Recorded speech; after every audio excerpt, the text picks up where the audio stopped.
दोस्तों, आज हम इस अध्याय के अंतिम भाग में समझेंगे कर्म योग का अंतिम रहस्य। कैसे कर्म हमें सबसे ऊंची आध्यात्मिक स्थिति तक ले जाता है और कैसे हम अपने कर्म से ही मुक्ति और पूर्णता पा सकते हैं। हर कोई चाहता है इनर फ्रीडम, पीस और संपूर्णता। स्वामी विवेकानंद बताते हैं कि ये सब हमारे कर्म योग के द्वारा ही मिलता है।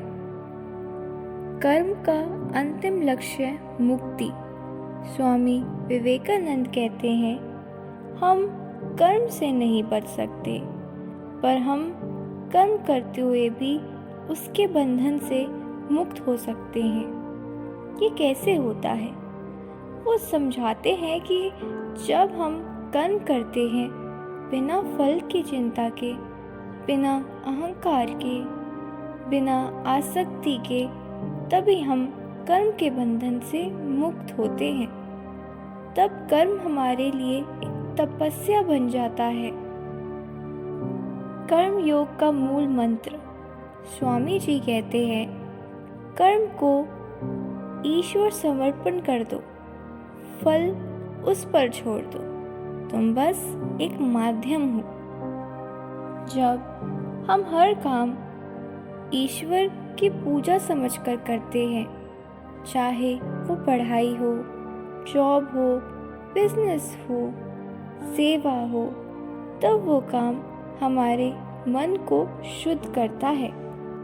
काम करते हुए भी मन में वैराग्य लाओ, यही कर्म योग है। कर्म योग का फायदा। मन में शांति आती है। जब हम बिना अटैचमेंट के कर्म करते हैं, हमारा मन शांत हो जाता है, ईगो खत्म होती है। जब हम सोचते हैं मैं करता नहीं, ईश्वर मुझसे करवा रहा है, तो हमारा अहंकार छूटने लगता है, आत्मा का प्रकाश होता है। जब कर्म से मन शुद्ध होता है, तब हमारी आत्मा का प्रकाश प्रकट होता है। यही सच्ची मुक्ति है। कर्म योग मुक्ति का मार्ग। स्वामी विवेकानंद कहते हैं, ज्ञान और भक्ति के लिए भी कर्म योग की शुद्धि जरूरी है।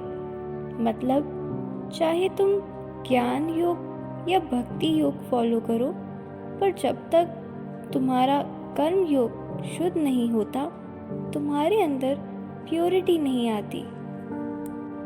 ये भी समझो कि कर्म योग कोई अलग मार्ग नहीं है, ये हर योग का आधार है। जो कर्म योगी है, वो अपने काम को ईश्वर की सेवा समझता है और उसका मन आसक्त रहकर भी पूर्णता को प्राप्त करता है। की कोट्स।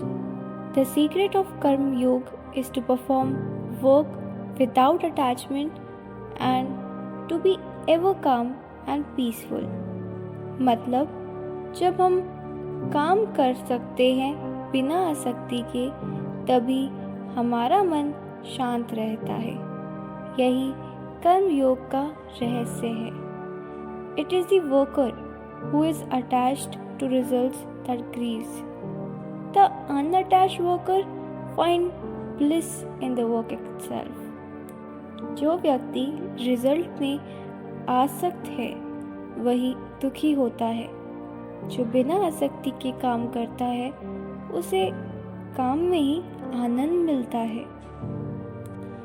ईश्वर अर्पण प्रैक्टिस। हर सुबह संकल्प लो, आज हर काम ईश्वर को अर्पित करूँगा। ये सिंपल प्रैक्टिस तुम्हारे कर्म को योग बना देगी। Let go reminders.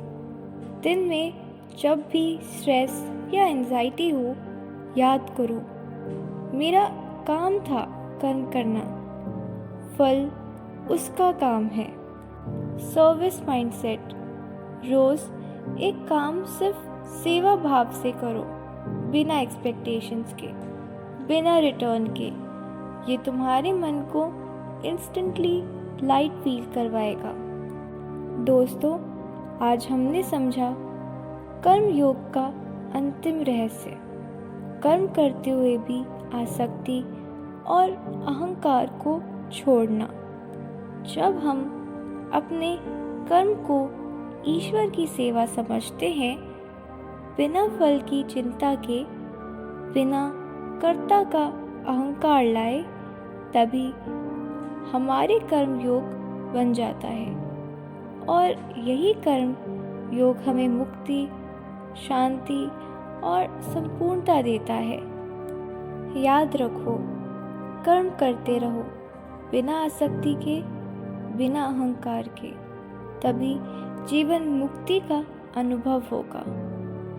अगला अध्याय हमारे जीवन और गहरा ज्ञान और प्रकाश लाए। इसी शुभ भावना के साथ कर्म करते रहो, जागते रहो, मुस्कुराते रहो।